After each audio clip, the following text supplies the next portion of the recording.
capítulo 2. A partir do versículo 17.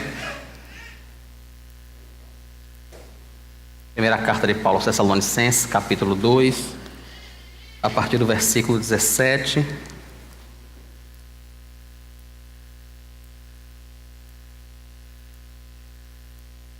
Diz assim o texto: Ora, nós, irmãos, orfanados por breve tempo de vossa presença, não porém do coração, com tanto mais empenho, diligenciamos com grande desejo e ver-vos pessoalmente.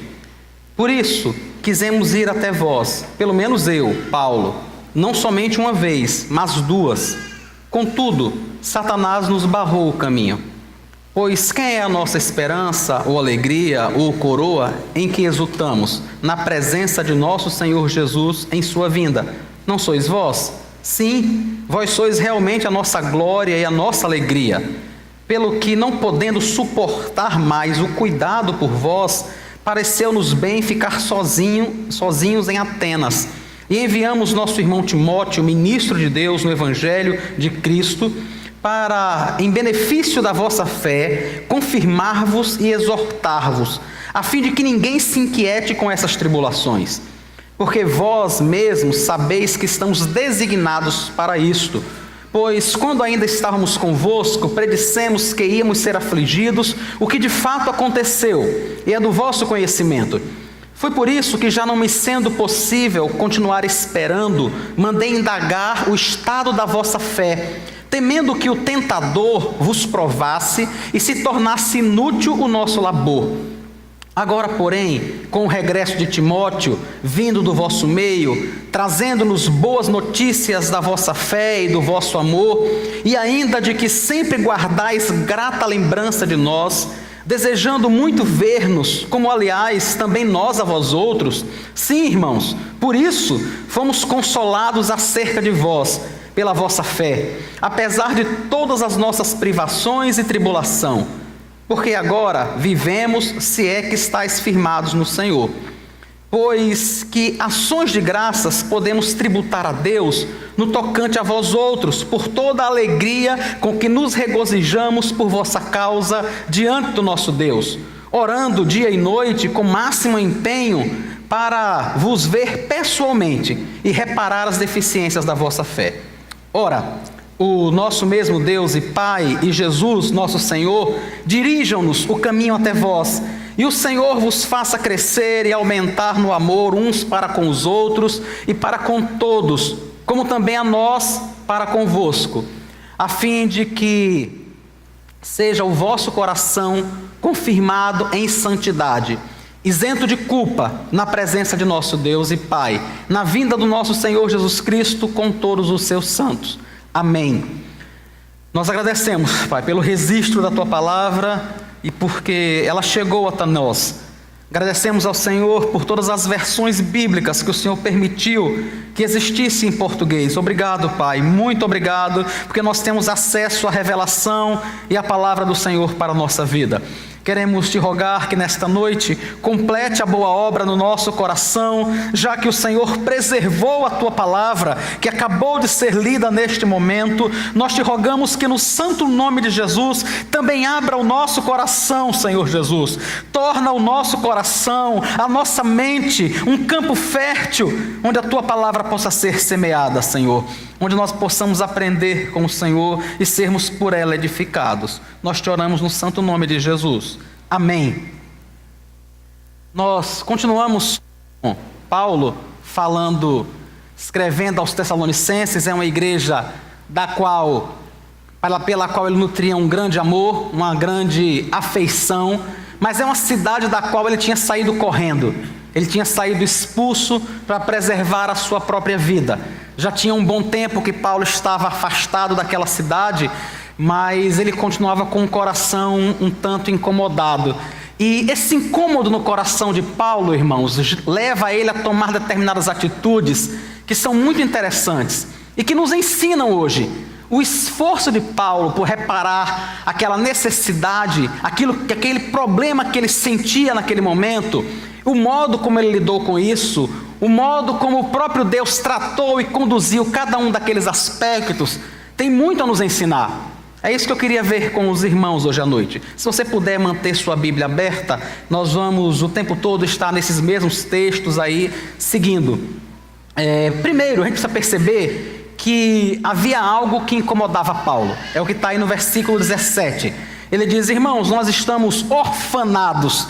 Na realidade, ele quer dizer apenas que está privado da companhia, né? O que ele está dizendo é: irmãos, eu estou, na realidade, ele estava se referindo a ele, a Silas, a Timóteo. Ele diz: nós que plantamos a igreja aí, que estivemos com vocês, estamos separados de vocês, privados da companhia de vocês por um breve tempo. Ele diz: apesar de não estar de coração, no nosso coração nós estamos com vocês, mas estamos separados fisicamente.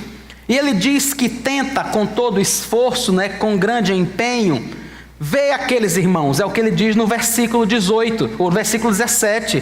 Ele diz: com tanto mais empenho, diligenciamos com grande desejo de ver-vos. Ele sentia saudade daqueles irmãos. Interessante, né? Ele simplesmente sentia saudade daquela igreja, preocupação com aquela igreja. Semana passada, eu e o presbítero Hélio estivemos ali em São Paulo, participando da ordenação de um pastor da Igreja Presbiteriana Unida Coreana de São Paulo. E é interessante, irmãos, como o domingo é diferente sem vocês. É mesmo. A gente volta na segunda-feira e tem a impressão de que tem alguma coisa meio estranha. É simples, a gente não estava com os irmãos no domingo. A gente estava cultuando a Deus, estava com a outra igreja, mas não é a mesma coisa. Sabe, de poder abraçar esse povo aqui que a gente ama, que a gente gosta, com o qual a gente convive. Foi um domingo só. Agora imagine Paulo. Imagine o sentimento de Paulo. Ele saiu correndo daquela cidade. Um dos irmãos que tinha recebido ele, o irmão Jason, as pessoas tinham invadido a casa dele, tinham arrastado ele preso. E agora estavam possivelmente, inclusive, ameaçando de colocá-lo de novo na cadeia. Imagine a angústia que tomava conta do coração de Paulo. No versículo 19, ele diz assim: irmãos, quem é a nossa esperança? Ou a nossa alegria? Ou a nossa coroa, com quem nós exultamos na presença do Senhor Jesus em sua vinda? Não sois vós? Ele diz: o motivo da minha alegria, irmãos, são vocês. Aquilo que Deus tem feito no meio da igreja de Tessalônica é o que me motiva, é o que me alegra, diz Paulo. Paulo tinha levado uma surra imensa na cidade de Filipos. Aí ele vai para Tessalônica e lá precisa fugir para não morrer. Jason apanha no lugar dele, ele mesmo e Silas são perseguidos. Mas ele diz: vocês são a nossa alegria, vocês são aquilo em que nós exultamos. Saber o que Deus tem feito no meio de vocês nos alegra muito. No versículo 20 ele vai um pouco mais longe. E ele ainda diz assim: sim, vós sois realmente a nossa glória e a nossa alegria. Interessante, né? Vocês são a nossa glória e a nossa alegria. Paulo gostava muito daqueles irmãos. Eu tenho esse sentimento por essa igreja. Eu me sinto privilegiado, alegre, feliz, porque o Senhor me colocou aqui. Espero que Ele permita que seja por bastante tempo. A vontade é dEle, o tempo é dEle e a igreja é dEle. Mas assim, com toda certeza, me sinto alegre em estar aqui com os irmãos, em poder compartilhar a caminhada cristã. É muito bom, irmãos, caminhar para o céu. Isso é maravilhoso. E caminhar ao lado de gente que a gente gosta é melhor ainda. Nós estamos indo para o céu. E você caminhar ao lado de gente que está te ajudando, que está compartilhando a vida cristã com você, que está chorando e sorrindo junto com você, é muito bom. E eu me sinto assim no meio dos irmãos. Por isso eu posso imaginar o modo como Paulo se sentia também. E ele se sentia incomodado por não estar com aqueles irmãos. Quando Paulo percebe isso, não era apenas o amor que ele tinha por aqueles irmãos, mas a preocupação que ele tinha com a fé deles. Veja que ele diz no versículo 17: ele não fica parado, ele faz alguma coisa. O versículo 17 ele diz assim: nós diligenciamos com todo empenho, nós diligenciamos. A NVI traduz assim: nós nos esforçamos o máximo, muito, para poder ver vocês. Paulo queria estar com aqueles irmãos, mas ele não fica apenas com aquela saudade, ele não fica apenas com aquele sentimento, como a gente faz às vezes, né? Ei, vamos marcar a gente se encontrar? Vamos mesmo. Aí um vai para cá, o outro vai para cá. A gente não faz isso. É uma ação social tão estranha, né? Nenhum dos dois quer, de verdade. Não é, se quisesse, marcava. Mas a gente parece que tem a mania de fazer esse negócio. Não, vai sim. Um vai para cá, outro para cá e pronto, fica nisso mesmo. Paulo não faz isso. Ele diz que sente saudade daqueles irmãos, que quer estar com eles. E ele diz: por isso a gente se esforça, a gente faz alguma coisa. Ele diz que faz isso, ele faz com empenho. Por quê? Porque ele queria se envolver com aqueles irmãos. Ele queria estar perto daqueles irmãos. Mas enquanto Paulo planeja enquanto Paulo está com aqueles irmãos, quem ele sentia saudade, por quem ele sentia muito amor, diz o versículo 18, final do versículo 18: Satanás barrou o meu caminho. Por 2 vezes Paulo diz que tentou ir com aqueles irmãos, ver aqueles irmãos. Ele diz no versículo 17: nós nos empenhamos de forma diligente, porque nós não estamos apenas falando da boca para fora, que nós gostamos de vocês, nós gostamos mesmo, nós queremos estar com vocês. E ele diz, pelo menos eu, Paulo, não somente uma vez, mas 2 vezes eu tentei ir até vocês, mas Satanás me barrou o caminho, simplesmente, e eu não consegui ir. É interessante que isso não é a primeira vez que Paulo relata. Paulo escreve aos Romanos, capítulo 1, versículo 13, e ele fala algo bem semelhante a isso. Ele diz assim: porque não quero, irmãos, que ignoreis que muitas vezes me propus ir ter convosco, no que tenho sido até agora impedido, para conseguir igualmente entre vós algum fruto, como também entre outros gentios. Paulo diz isso aos romanos, mas quando ele escreve aos Tessalonicenses, ele é mais claro ainda. Ele diz: pelo menos 2 vezes eu tentei chegar perto de vocês, mas não consegui. Tudo bem, ele não desiste. É interessante, né? Ele percebe a resistência, não só uma resistência, mas uma resistência que o impede mesmo. Mas ele não desiste. Capítulo 3, aí os versículos 1 e 2, contam de Paulo tentando.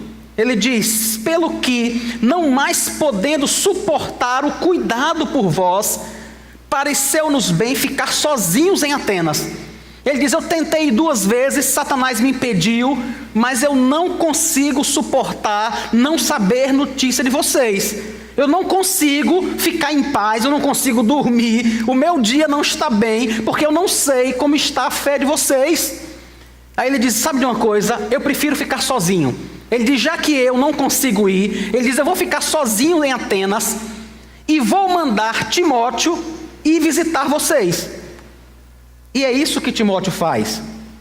Ele envia Timóteo, e o texto não diz nada sobre Satanás provocar algum impedimento, sobre qualquer tipo de problema, apenas que ele envia Timóteo para lá. E ele faz isso, irmãos, porque ele tinha um motivo muito bom.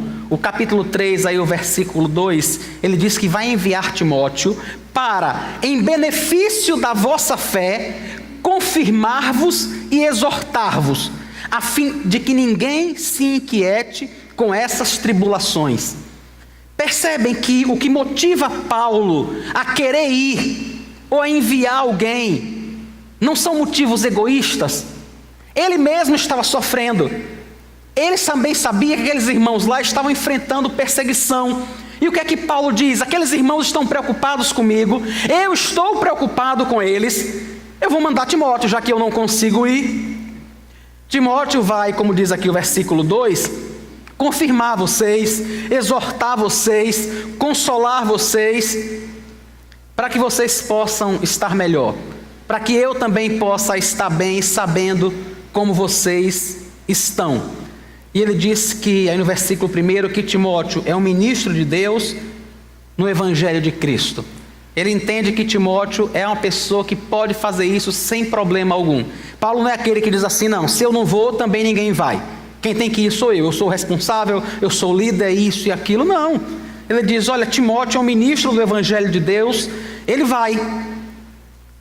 Aquilo que deixava Paulo aflito, e o que poderia estar acontecendo na igreja de Tessalônica, era a mesma coisa que tinha acontecido com ele. Ele diz aí no versículo 4, pois quando ainda estávamos convosco, predissemos que íamos ser afligidos, o que de fato aconteceu, e é do vosso conhecimento. Então Paulo já tinha dito àqueles irmãos que ele mesmo seria perseguido, ele sabia disso, e ele diz àqueles irmãos, olha, eu já tinha dito a vocês isso, vocês viram acontecer. Mas Paulo não está tão preocupado com ele, irmãos.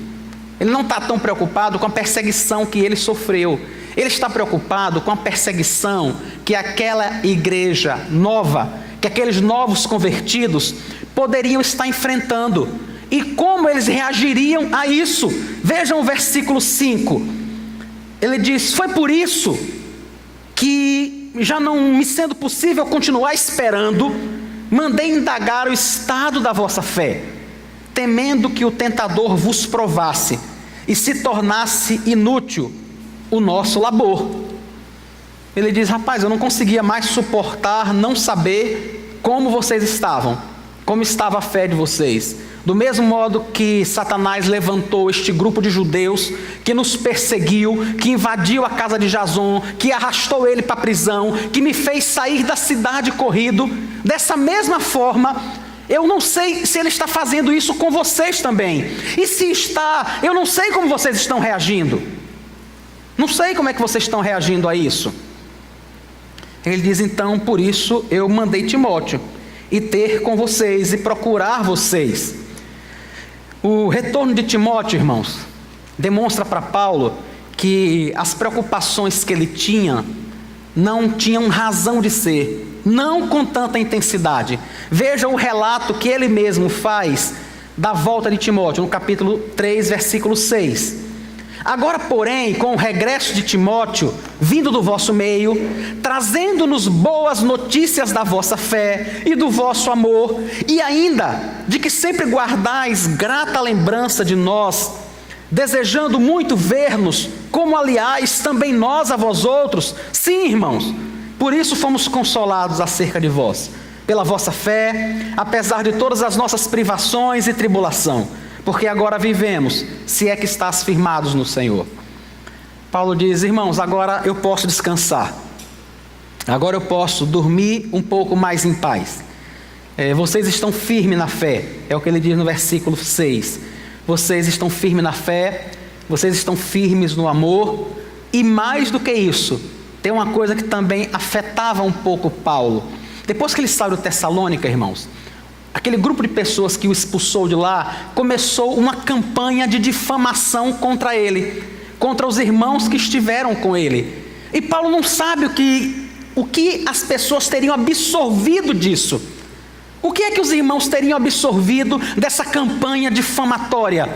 Quando Timóteo volta, até isso, Paulo fica tranquilo, porque ele diz aí no versículo 6, que Timóteo diz que eles ainda guardam uma grata lembrança de nós. Paulo diz, rapaz, como eu estou feliz pela fé de vocês, como eu estou feliz pelo amor que vocês têm por Cristo, e como eu estou feliz de que vocês têm lembranças boas de nós, que vocês têm saudade de nós, que não somos nós apenas que queremos ver vocês, mas vocês também querem ver a gente. E Paulo termina o versículo 7, irmãos, dizendo um negócio interessante. Ele diz, olha, apesar de todas as nossas privações, apesar de todas as nossas lutas, apesar de tudo que nós enfrentamos agora, eu estou feliz, eu estou em paz. Ele chega a dizer no versículo 8, agora nós vivemos, agora eu posso ficar em paz, agora eu posso respirar tranquilo, porque vocês estão firmados no Senhor. Percebendo que Deus tem o mesmo cuidado do povo dele, Paulo fica feliz, irmãos, muito feliz, e agradece a Deus. Da mesma forma que ele orava ao Senhor antes por aqueles irmãos da igreja de Tessalônica, agora ele ora agradecendo a Deus.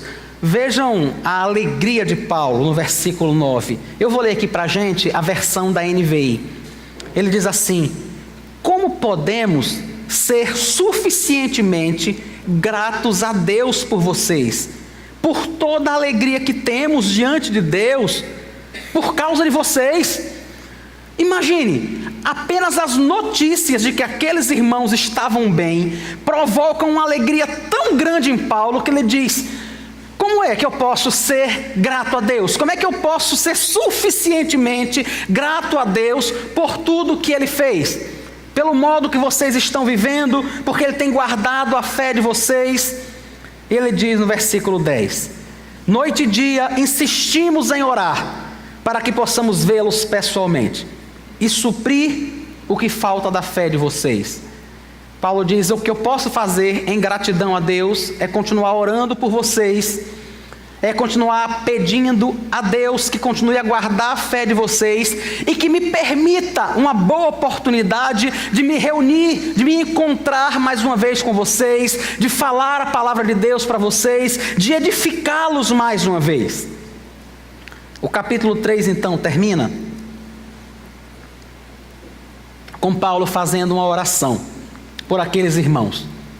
E ele ora assim: ora, o nosso mesmo Deus e Pai e Jesus nosso Senhor dirijam-nos o caminho até vós, e o Senhor vos faça crescer e aumentar no amor uns para com os outros e para com todos, como também nós para convosco, a fim de que seja o vosso coração confirmado em santidade, isento de culpa, na presença de nosso Deus e Pai, e na vinda de nosso Senhor Jesus, com todos os santos. É a oração que Paulo faz. Ele está agradecido a Deus, ele está confortado, ele está mais tranquilo, e ele agora ora: Senhor, obrigado, muito obrigado, por favor, continua a abençoar aquele povo, continua a nos abençoar, e nos dirige no tempo próprio até o Senhor, até aquelas pessoas que nós queremos ver, que o Senhor possa nos conduzir no momento correto. É assim que ele termina o capítulo 3. Olhando para a experiência que Paulo viveu, tem algumas coisas que nós podemos e precisamos aprender. Primeiro delas, irmãos, quando nós notamos uma necessidade, uma deficiência, um problema, algo que precisa ser resolvido, nós não deveríamos ficar parados. Nós deveríamos fazer alguma coisa, em qualquer área que seja, na nossa família, na nossa casa, no lidar com a esposa, com os filhos, com o marido, com os negócios, com a nossa conta bancária, com qualquer coisa que seja.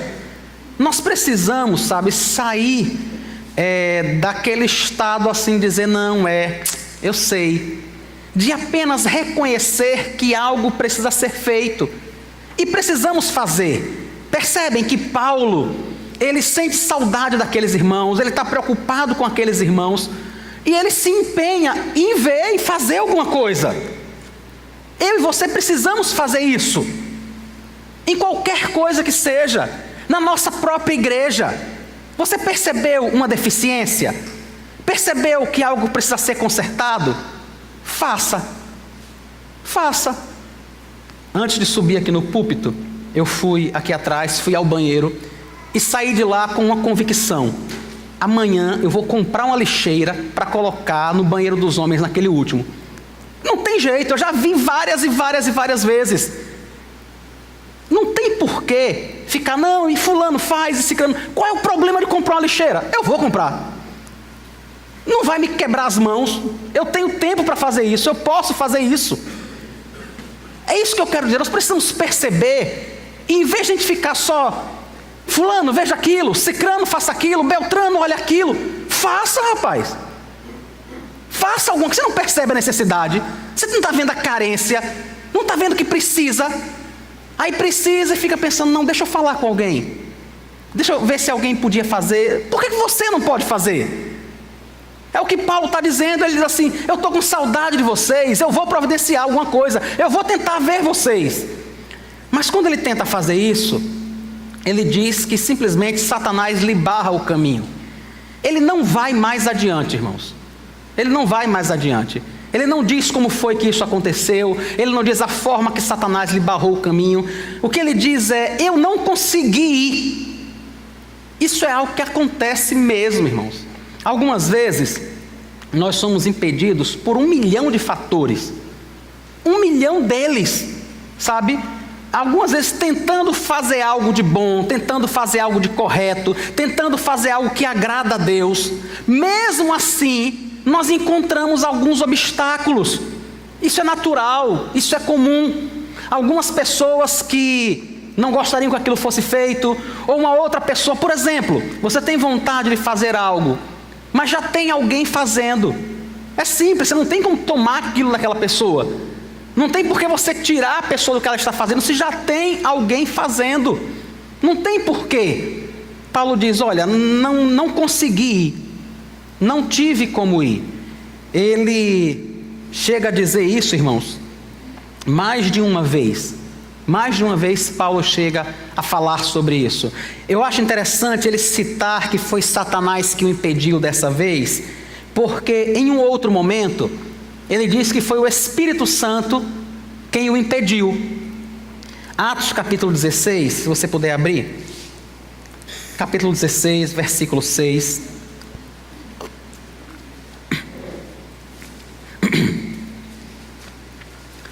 Atos 16, 6. Veja o que Paulo diz. E percorrendo a região frígio-gálata, tendo sido impedidos pelo Espírito Santo de pregar a palavra na Ásia, defrontando Mísia, tentavam ir para a Bitínia, mas o Espírito de Jesus não o permitiu. E tendo contornado Mísia, desceram a Troade. À noite sobreveio a Paulo uma visão, na qual um varão macedônio estava em pé e lhe rogava, dizendo, passa a Macedônia e ajuda-nos. Assim que teve a visão, imediatamente procuramos partir para aquele destino, concluindo que Deus nos havia chamado para lhes anunciar o Evangelho. Vejam, irmãos, Paulo, nesse momento, isso aqui é o início da sua segunda viagem missionária, ele está navegando, e pelo que ele demonstra aqui, ele não tinha uma direção clara de Deus, de para que lugar exatamente ele deveria ir. Veja que ele diz que simplesmente ele estava percorrendo essa região frígio-gálata, quando ele foi impedido pelo Espírito Santo de ir para a região da Ásia. Depois ele tenta ir para Bitínia, mas o Espírito de Jesus não permite. Quando Paulo escreve aos Tessalonicenses, ele diz, foi Satanás que me barrou o caminho. Quando Lucas descreve o começo da segunda viagem missionária de Paulo, ele diz, foi o Espírito Santo e o Espírito de Jesus que não permitiu que ele fosse pregar em determinado lugar. O que Paulo queria fazer era algo bom. Ele queria pregar o Evangelho, era isso que ele queria. Mas vejam que o Espírito de Jesus não o permite. Porque nem sempre aquilo que eu e você queremos fazer, que achamos que é bom, que achamos que edifica, talvez não seja o tempo correto. E quando eu digo tempo correto, é o tempo de Deus. Sabe, talvez eu e você tenhamos a habilidade, tenhamos o dom, tenhamos a condição, tenhamos a capacidade de fazer, mas precisamos confiar que o mesmo Deus que dá a capacidade e a habilitação é o mesmo Senhor que providencia a oportunidade. Inúmeras pessoas, irmãos, não têm entendido isso. Inúmeras pessoas. Quantas pessoas eu conheço e você conhece que, entendendo que receberam um chamado de Deus para serem pastores, pregadores, evangelistas ou coisas parecidas, em um determinado momento chega para a sua igreja e diz, eu estou saindo fora, porque Deus me chamou para isso, e essa igreja não me dá oportunidade, e esse conselho não me dá oportunidade, e esses irmãos não permitem que seja dessa ou daquela forma. Tem uma irmã que saiu da 12 de agosto e abriu uma congregação na rua da igreja, ali na rua Maruim, bem ali em cima. Dá para você imaginar? Então, assim, quantas pessoas não entendem isso, sabe?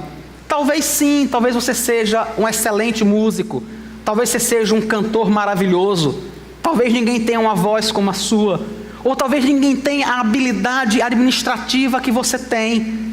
E isso é algo dado por Deus, eu não tenho a menor dúvida. Mas eu e você precisamos aguardar o momento em que Deus vai providenciar também a oportunidade disso ser exercido segundo o querer dEle, segundo a vontade dEle, irmãos. Percebem que às vezes a gente diz assim, não, mas se Deus não queria que eu fizesse, por que é que Ele me deu capacidade para isso? Por que é que Ele permitiu agora que eu tenha capacidade de fazer isso, mas não me dá oportunidade? Porque fazer não é apenas uma questão de capacidade, é uma questão de sentimento, é uma questão de fazer de acordo com a vontade de Deus. E quando nós nos agoniamos, quando nós enfiamos os pés pelas mãos, quando nós achamos que tem que ser de qualquer jeito, na maioria das vezes nós temos capacidade, mas não temos maturidade para isso. Não temos, irmãos. Eu congreguei por quase 20 anos na 12 de agosto. E nos últimos 2, 3 anos que eu estava na igreja, apesar de amar muito aquela igreja, de ter sido ali onde eu aprendi muito com o Senhor, eu gostaria de estar em outra igreja. E tinha 1 milhão de modos de fazer isso, irmãos. Tinha 1 milhão de modos. Como eu tenho uma outra atividade, não dependia do salário da igreja, eu podia abrir uma congregação presbiterial, eu podia ir ajudar em outra igreja. Tinha 1 milhão de coisas que podiam ser feitas, sabe? Algumas pessoas chegavam para mim e diziam assim, eu não entendo qual é o seu problema. Se você gostaria, eu não entendo por que é que você não vai. Se parece que tem as condições, sabe? Parece que está tudo favorável, qual é o problema? Se você conversar com o presbitério, você poderia começar uma congregação presbiterial em qualquer lugar. Você não precisaria nem de renda da igreja, por que você não vai? E inúmeras vezes eu respondi a esses irmãos, porque não é só isso. Não é só o desejo de ir. Não são só as condições necessárias. É preciso que haja o tempo de Deus para isso, irmãos. Sabe, é preciso que o Senhor crie a oportunidade correta. Nos últimos 2 anos, 2 anos e meio que eu estive lá, eu orava diariamente. Eu dizia, Senhor, eu gostaria de poder estar em outra igreja. E eu só dizia isso a Jesus, irmãos. Mas, se for a vontade do Senhor que eu fique aqui, até ser jubilado, de boa, viu? Eu vou ficar. Não tem problema não, é aqui mesmo. Porque o que mais conta não é se você sabe, não é se você tem condições, não é se você pode fazer. É se é a vontade de Deus que você faça. É fazer da forma correta. Era isso que Paulo, naquele momento, estava dizendo. Ele diz assim, olha, eu entendo que não é a vontade de Deus que eu vá visitar os irmãos em Tessalônica. Eu entendo, Satanás me barrou o caminho 2 vezes. E Paulo não desiste de ir, não é porque ele tinha medo do diabo não, irmãos. Porque Paulo não tinha medo do diabo. É porque ele entende a direção de Deus nisso. O que é que ele faz? Ele manda Timóteo. Ele não sabe o que Deus vai fazer, mas ele sabe de uma coisa, eu não vou, eu vou mandar Timóteo. Se não for a vontade de Deus que Timóteo vá, não tem problema, Deus vai providenciar os meios para que ele não vá também. Eu não sei exatamente o que é que Deus vai fazer à frente, então eu preciso trabalhar com o que eu tenho agora. O que é que Paulo tinha agora? A vontade de visitar aqueles irmãos. Ele tenta ir, não conseguiu, tudo bem, eu vou tentar mandar Timóteo. Aí ele percebeu que era a vontade de Deus que Timóteo fosse. Como foi que ele percebeu isso, irmãos? Timóteo foi. Uma coisa muito simples. Não apareceu nenhum anjo do céu dizendo assim: Paulo, você não vai, mas Timóteo vai. Não apareceu. Ele simplesmente fez aquilo que estava ao alcance dele. Eu não tenho conseguido ir, talvez Timóteo consiga, talvez seja essa a vontade de Deus. Ele não conseguiu visitar a região da Ásia, como Lucas narra aqui em Atos 16. Ele não conseguiu pregar em Bitínia. Ele foi impedido por Deus. Ele não sabia o que Deus ia fazer. Mas Deus é tão maravilhoso, irmãos, que no mesmo texto que diz que o Espírito Santo o impede de ir para a Ásia, que o Espírito de Jesus o impede de ir a Bitínia, é no mesmo texto que diz que à noite Paulo teve uma visão. E aparecia um homem macedônio, e dizia: passa a Macedônia e ajuda-nos. Agora Paulo tinha uma direção clara de Deus. Jesus não permitiu que ele pregasse na Ásia e nem em Bitínia. Mas agora o Senhor dá uma direção clara a ele: passa a Macedônia e ajuda-nos. É interessante que o versículo 10 diz assim: assim que teve a visão, e além disso, ele não se conforma só em dizer assim que teve a visão. Ele ainda coloca mais um advérbio de modo aí. Ele ainda diz: imediatamente procuramos partir para aquele destino.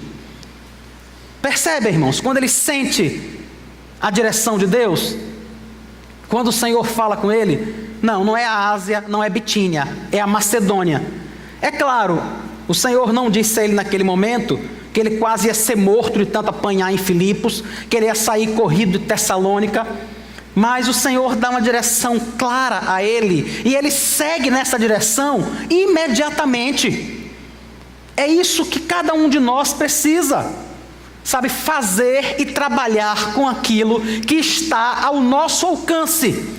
Enquanto oramos, enquanto buscamos a Deus, enquanto buscamos ter um coração sensível à voz do Senhor, enquanto tentamos perceber e entender a direção que Deus dá pelas circunstâncias, pela sua palavra.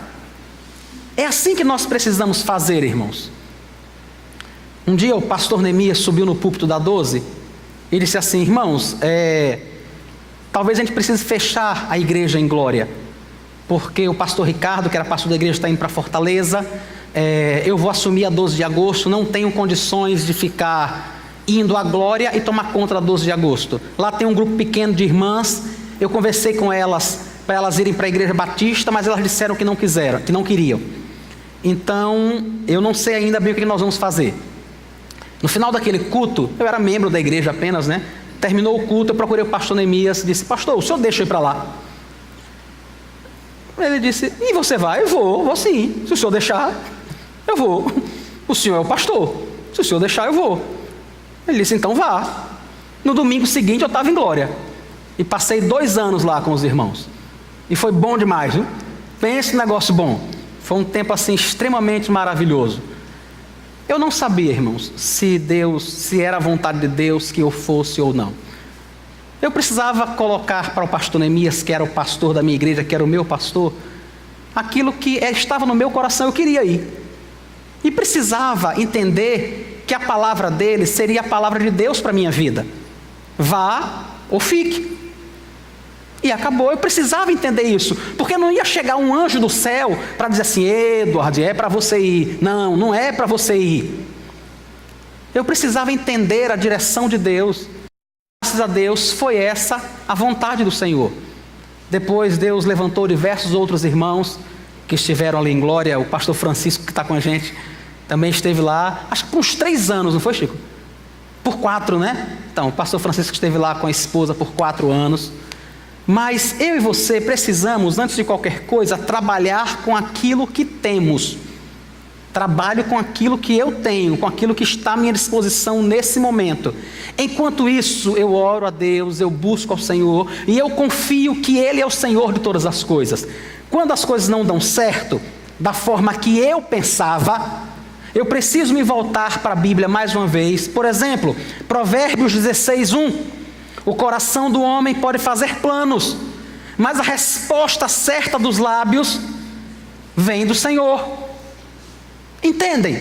Eu e você precisamos planejar. É isso que eu e você precisamos fazer. Eu não sei se é a vontade de Deus que eu me case ou não. Eu vou procurar uma namorada. Se for a vontade de Deus que eu me case, Ele vai providenciar a esposa. Não sei. Eu não sei se é a vontade de Deus que eu passe no concurso. Eu vou estudar. Se for a vontade de Deus que eu passe no concurso, eu vou passar. Se não for, é simples, irmãos. Eu não vou passar. Entendem que não dá só para a gente ficar parado. A gente precisa fazer alguma coisa. E enquanto faz confiar em Deus, não dá para a gente querer que as coisas brotem do nada. A gente precisa fazer. Mas quando não sair do modo que a gente estava pensando, confiar que Deus é Senhor, que Deus é soberano. Às vezes a gente fica pensando, mas o que é que vai ser? O que é que vai acontecer agora? Não, vá, se fulano sair, se esse Beltrano sair, se Cicrano sair, como é que vai ser? Irmãos, vai ser do modo que Deus quiser. Algumas igrejas, eu já ouvi alguns relatos desse, ficaram muito assustadas com o fato de Deus levar o seu pastor. Eu li algum tempo atrás sobre a igreja batista no que estava muito bem. E no auge do ministério daquele pastor, Deus resolve chamá-lo para uma conversa face to face, sabe? Pessoalmente. E a igreja ficou muito triste, muito abatida, por algum tempo até desorientada. O que é que nós vamos fazer agora? É verdade, irmãos, quando alguma coisa dessa acontece, nós sentimos. Quem é que não sente? Quem é que não sente a perda do emprego, de um ente querido? Quem é que não sente uma situação que não era esperada e que agora se apresenta para nós? Qualquer um de nós sente. Mas nós precisamos entender que Deus está conduzindo a nossa vida, mesmo no meio disso. Entendem? Mesmo no meio desse processo, Deus está tratando a nossa vida e o nosso coração. Não é apenas aquele objetivo que a gente busca alcançar. Não é apenas o casamento, o emprego, o filho, a casa, o carro. Não é apenas isso, mas é o modo como nós chegamos a isso. Deus está tratando a nossa vida e o nosso coração enquanto nós caminhamos em busca desse objetivo. Percebem? Não é apenas aonde eu vou chegar, mas o quanto eu vou aprender na jornada. O quanto aquela igreja aprendeu no momento em que Deus levou o seu pastor. E eles precisaram perceber que quem cuida da igreja é Deus, não é pastor, não é presbítero. Sabe, quem sustenta a igreja é o Senhor, não é o irmão que tem o dízimo milionário. E aquela igreja precisou aprender isso. É claro, Deus providenciou outro homem de Deus e colocou à frente daquela igreja. Mas aquela igreja agora estava mais madura. Aquela igreja agora estava mais perto de Deus. Estava com a visão melhor ajustada, sabendo que na realidade, quem a edifica, quem cuida dela, em última instância, é o próprio Senhor. Paulo percebe isso também. Essa agonia toda de Paulo, quando Timóteo volta, ele diz, rapaz, que coisa boa, quer dizer que está todo mundo bem lá. Ele não estava lá. Paulo não podia fazer nada. Paulo não podia se comunicar com os irmãos, porque não tinha WhatsApp, não tinha nada disso. Nada, ele só podia orar. Quando as notícias chegam, o que é que ele percebe? O verdadeiro Senhor, o supremo pastor da igreja, estava cuidando da fé daqueles irmãos, mesmo sem ele. Entenderam? O supremo pastor estava guardando o coração daqueles irmãos. Quando ele escreve aos Filipenses, ele diz um negócio interessante, capítulo 1, versículo 6. Ele diz assim, estou plenamente certo de que aquele que começou a boa obra em vós, há de completá-la até o dia de Cristo Jesus. Paulo precisava aprender isso. Eu preciso aprender isso. Às vezes eu acordo de manhã, irmãos, meio agoniado.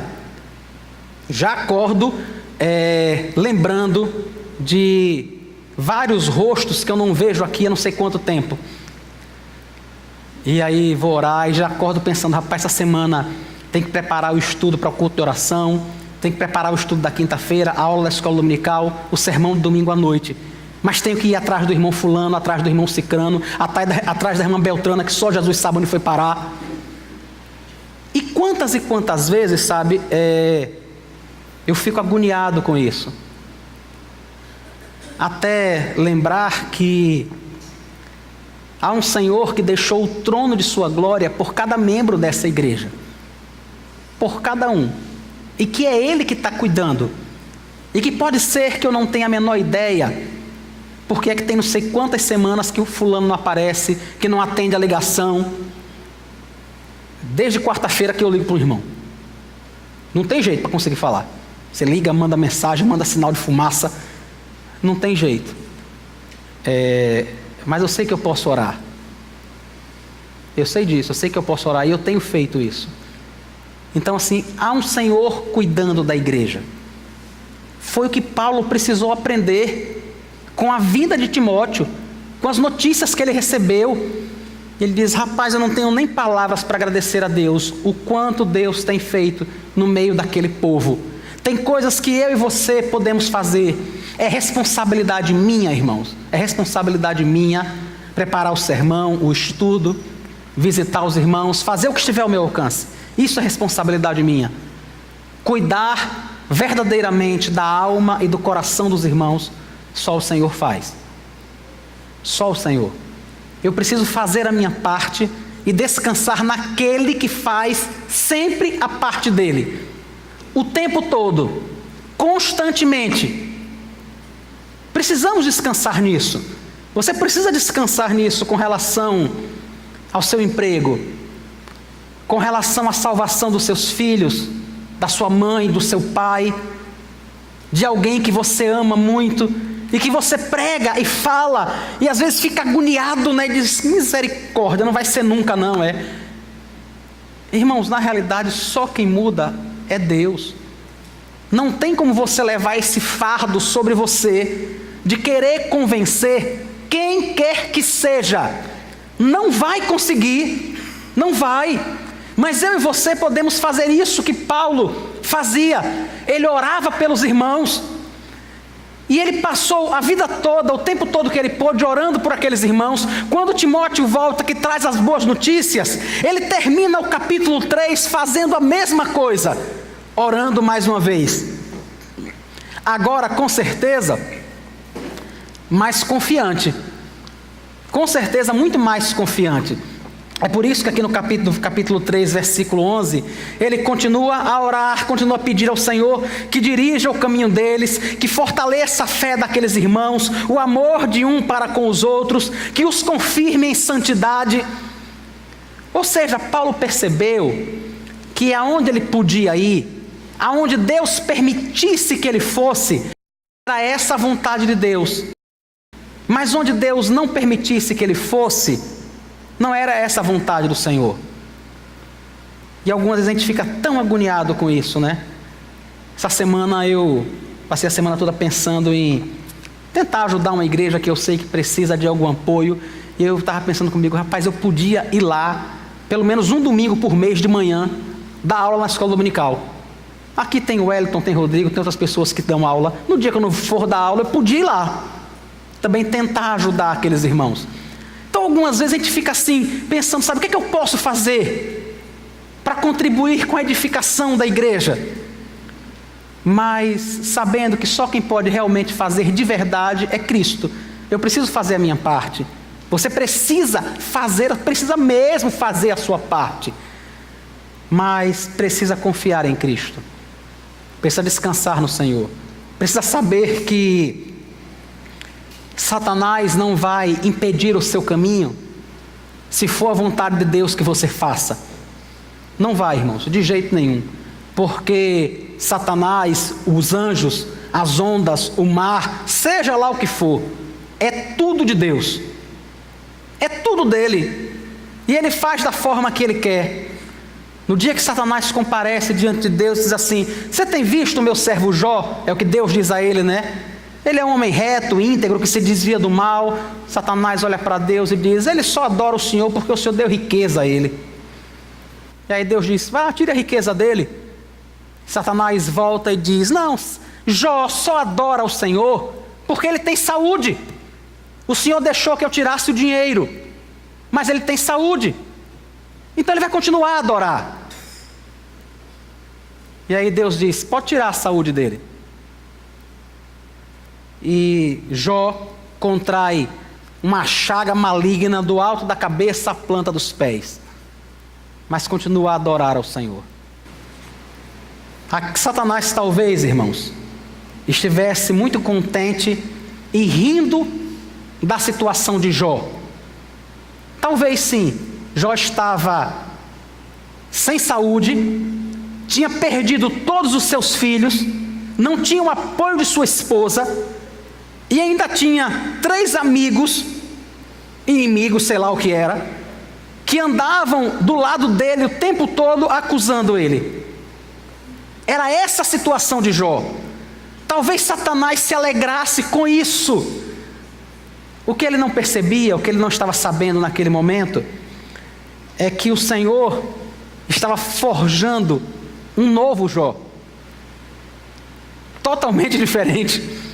Sabe, muito melhor do que aquele sobre o qual Deus mesmo tinha dado testemunho no começo do livro. Lembram, no começo do livro?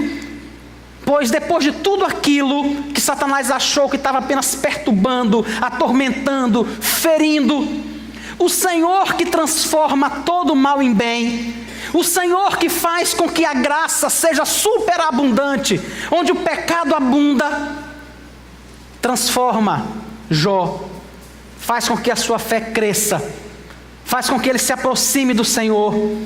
E o próprio Jó termina o livro dizendo: Senhor, antes eu te conhecia só de ouvir falar, mas agora os meus olhos te veem.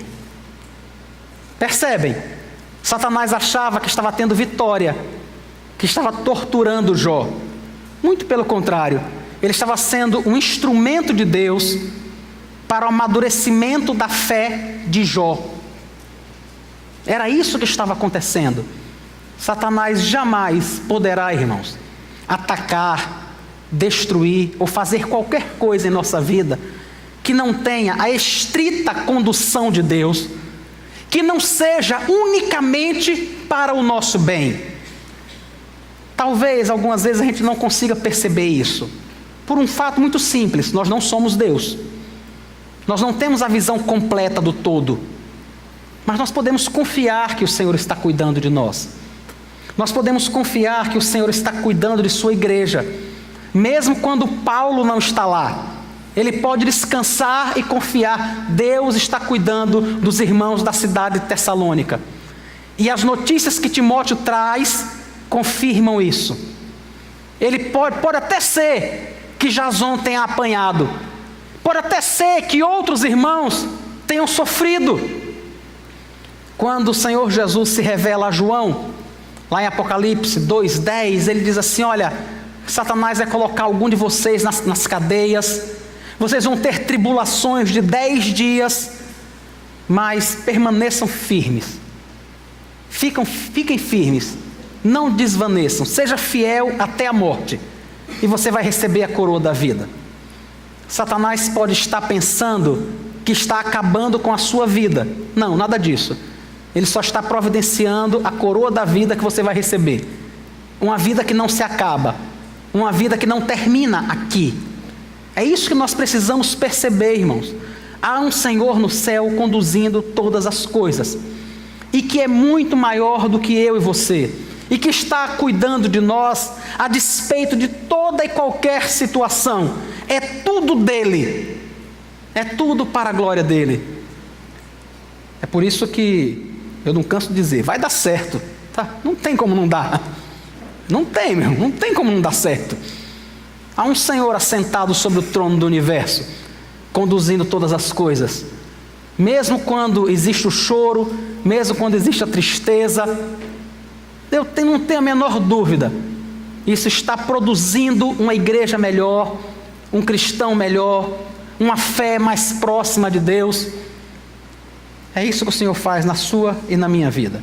Então, se por algum acaso você estiver enfrentando um momento difícil desse, se por algum acaso você estiver achando que Satanás está barrando o seu caminho, Descanse em Deus. Entenda que Satanás nunca foi e nunca será maior do que Deus. De jeito nenhum, de forma alguma, em nenhum aspecto. E que Deus vai produzir algo que glorifique o nome dEle e que seja para a sua edificação em toda e qualquer situação. O que é que eu e você precisamos fazer? Apenas permanecer fiéis. Apenas entender, se o Espírito de Jesus não quer que eu pregue na Ásia, tudo bem, eu vou para Bitínia. Ah não, o Espírito Santo não quer que eu pregue em Bitínia, tudo bem, eu vou para Macedônia. Não, o Senhor quer que eu pregue na Macedônia, é lá que eu vou, imediatamente. É o que nós precisamos fazer. Ter um coração sensível à voz do Senhor, disposição para seguir a sua vontade, enquanto Ele cuida de nós. Amém? Vamos orar ao Senhor, irmãos. Senhor Jesus, muito obrigado, Deus, pela Tua palavra. Muito obrigado porque nós temos sido edificados pelo Teu Espírito Santo.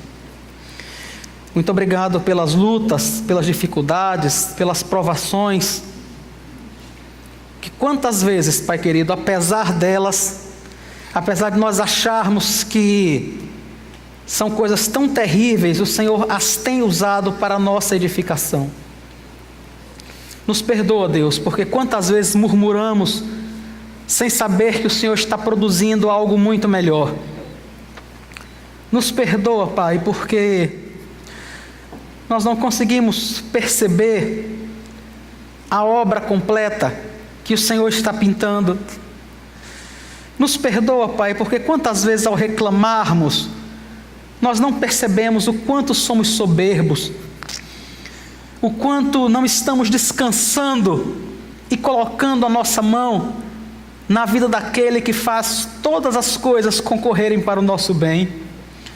Tenha misericórdia, Pai, porque quantas vezes na nossa murmuração, Senhor Jesus, nós não estamos conseguindo descansar no Teu amor eterno.